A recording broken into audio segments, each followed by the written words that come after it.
that. You lose everything up the middle, and you got guys like Semien that just aren't producing.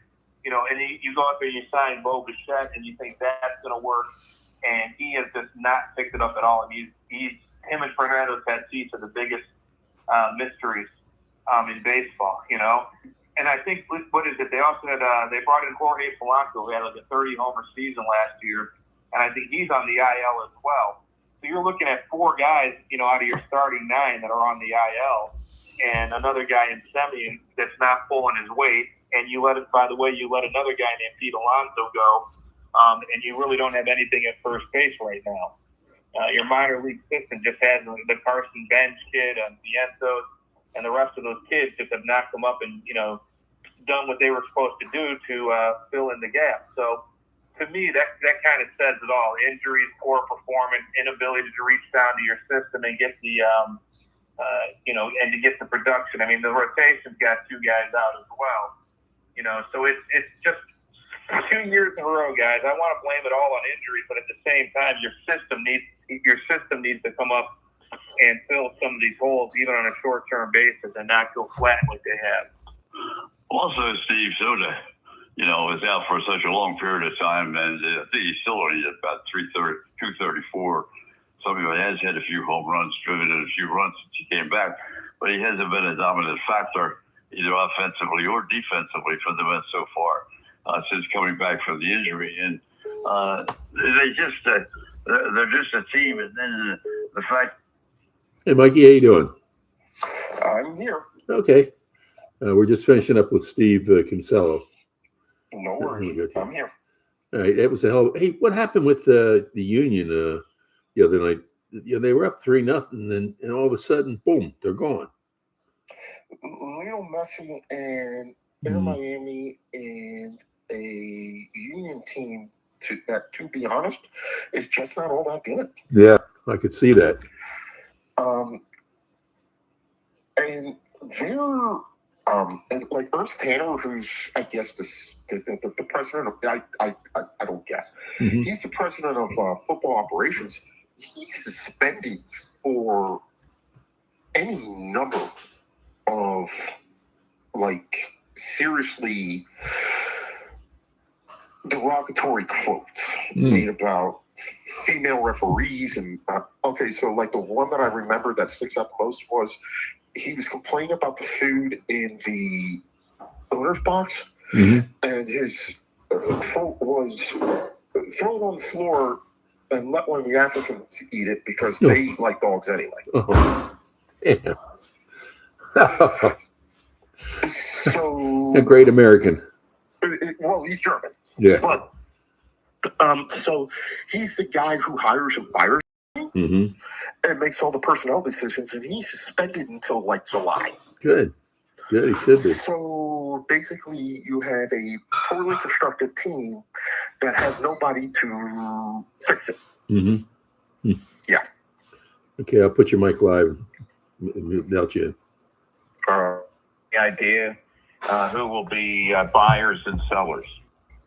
Well, that's going to be hard to determine, of course, with the extra wild card and the lack of competition in the American League.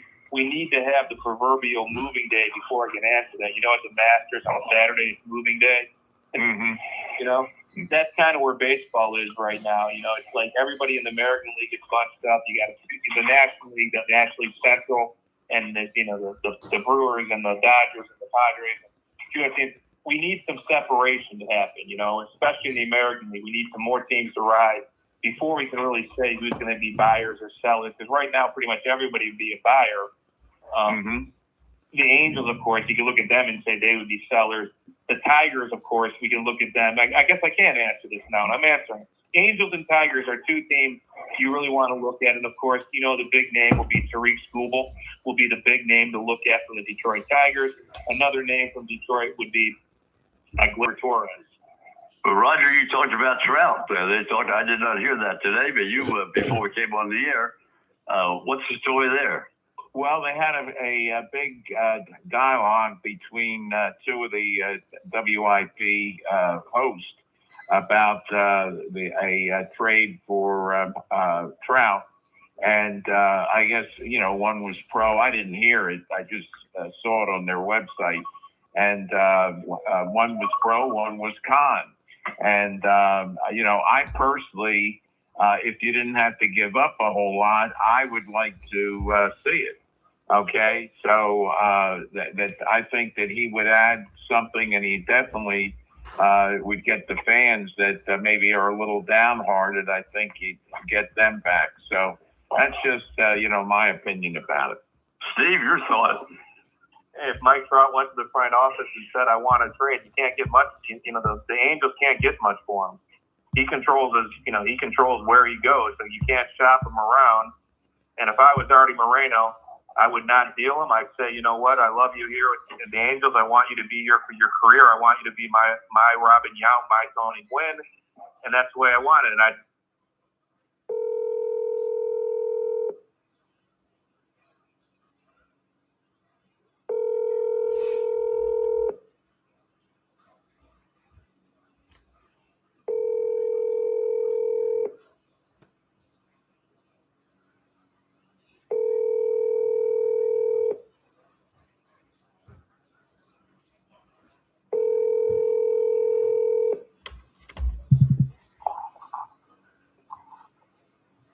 You've reached the voicemail of Doug Hamilton.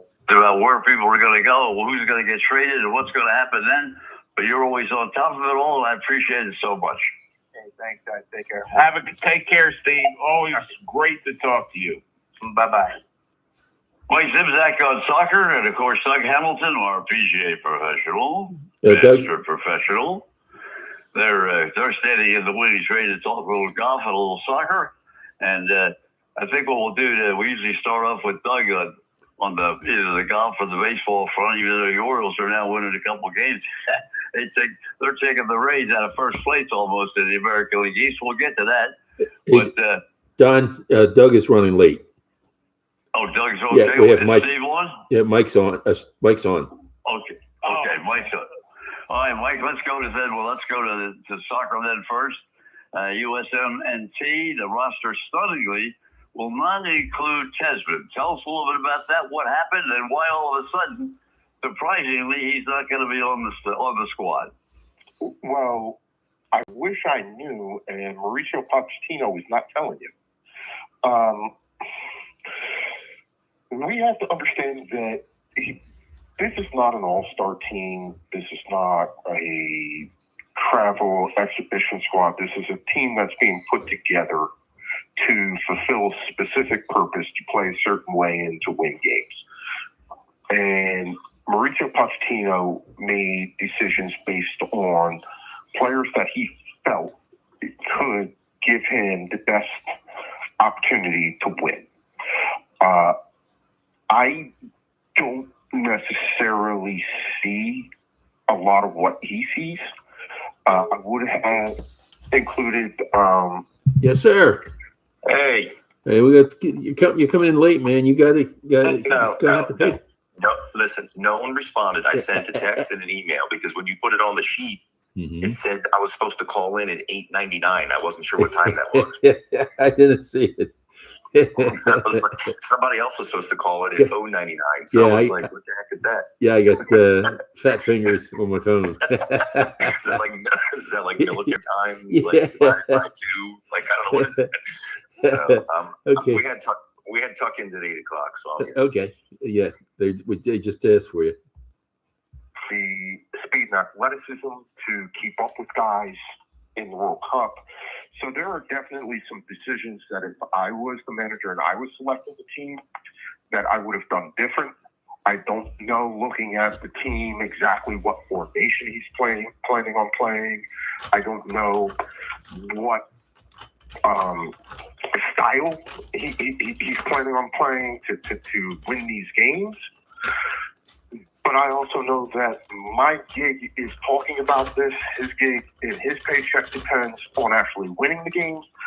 So at the end of the day, one of the two of us is going to be right. Either he's going to be a genius and I'm going to have to come on and eat crow, or I'm going to be right and I'm going to get to talk about why this roster was poorly constructed for the purpose we lost games and why Mauricio Pochettino's now out of a job. Don Doug Roger, you're up. Don Doug has arrived. Okay, well, good, Doug. We'll get to you in 1 second. I'd like to get Roger in here. We'll keep going. Yeah, Mike, a couple of things. I read the other day, they were talking on national TV about the coach for the USA team is Brian Kilmeade. You know, Fox News is a big soccer guy.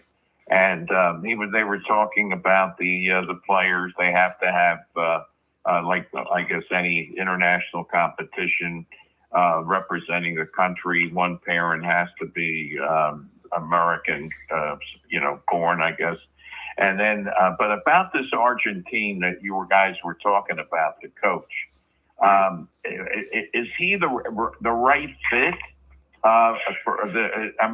Tell us about it. Is he an unbelievable coach to have him been put into this position, like you were saying, with the goal of melting all these players together?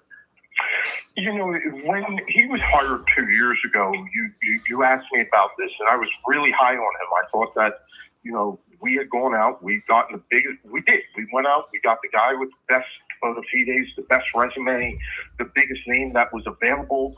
But did you also say a lot of controversy about what he was going to even come and coach this team? I didn't think that he was going to come. Right. And I was surprised. This is a guy who took a team to the Champions League final. He's been a winner, but just because you win at the club level does not necessarily mean that they're going to be great at the international level. It's two different skill sets. Some coaches thrive in one, others thrive in the other. In the last 2 years, what I have seen is not a lot. I don't know what is going on. I don't know. I can't tell you what formation that we're going to line up against Paraguay with. I don't know how we're going to play the game. I don't know what his style of play is. I don't know what he's looking for. Every time I think I figure it out, there's a change. And so I can't tell you where we have necessarily improved over the course of the last 2 years. I can't tell you spot on, what we do better or where the incremental growth is or we can improve on this part, and if we just do this a little bit better. I know that everybody is saying that this is a group that we should win. I'm a little more nervous than I should be. I know that Paraguay and Australia are going to go out there. They're going to defend and they're going to fight till the 90-plus minute. I'm not 100% sure how the U.S. is going to break them down. We should have better players, but do they play better? I'm not sure where the goals are coming from insofar as how are we going to create these opportunities and are we going to be able to capitalize on them? Then there's Turkey, and Turkey can just beat you. They've already beaten us once. Turkey is a really good team. They have some really good young players. They're well coached. They're well managed. If you had to ask me right now who wins the group, I wouldn't be surprised if Turkey did it. I wouldn't be surprised if they beat the U.S. I wouldn't think that was an upset. That is a really good team. And so I think that to finally get around to giving you the concrete answer to your question, Roger, I was really big on him at 2 years ago. I think that actually seeing him in the job, a little bit of that luster has worn off, and I have more questions right now than I have answers. Okay. Well, we'll come back to you, Mike, in just a second. A little more soccer, but because there's so many stories going on today on the soccer front. But let's get down to Baltimore now, and Doug Hamilton is standing by. And last couple of weeks, I haven't had a happy note to start with, Doug, but all of a sudden the Rays are going there, and Baltimore's winning games. What's going on down there? Well, I was gonna say, don't get too ahead of yourself here. I can tell you that the Tigers are not a very good baseball team, and we took 2 of 3 from them, which we should have. It's always nice to not have Tariq Skubal, pitching against you, and then We won the first 2 games here against Tampa, and I think we're up 8-0 right now in game 3. So, yeah, I mean, Shane Baz has pitched 13 innings against his former mates in Tampa Bay and given up 2 runs, and you know, we won that game yesterday. But Trey Gibson looks pretty good tonight. I know he's a pretty high-ranking prospect in our system, and you know, hitting is contagious, and I think Gunnar started the party here with the 2-run homer, and then all of a sudden we started to hit a little bit here tonight. So let's see if we can hold on to this and sweep the Rays, and then I think we get the Blue Jays, which are pretty banged up. I know Dylan Cease just got hurt. I know their starting pitching staff is struggling at best, so maybe we can keep this thing moving. Roger, Doug, did Mets ever find the plate? Because I was listening to the game as I was driving home, and I think the first 97 Orioles all got on base. Well, Taylor Ward started the game, and he hit at least twice in the first inning. So, you know, I think